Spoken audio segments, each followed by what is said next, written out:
My name is Carsten. I have a BMW E90 from 2006 with 500,000 kilometers on the meter. My trunk wouldn't open, and I tried to put my ear on the trunk.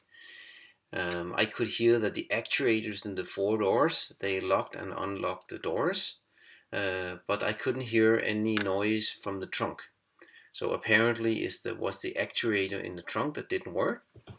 So first I tried the small switch in the handle of the trunk. That was not the problem. Then I checked all the fuses.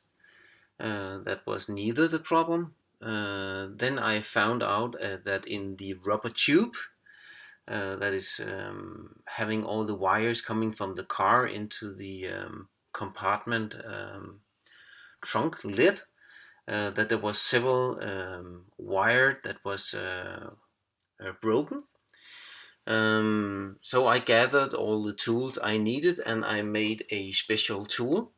I took a thick wire, a piece of metal that was round, approximately 4 millimeters.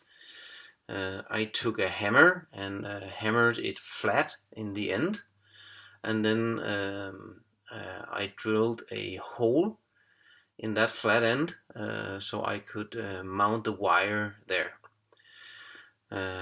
After that I put this special tool from the top in the rubber hose and pressed it gently down,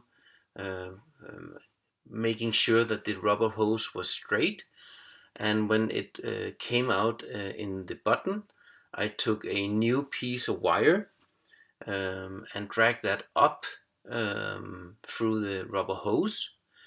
And then I took the old wire that I had pulled out before and pulled it down to the small piece of wire you can see on the picture, and then I soldered the two things together.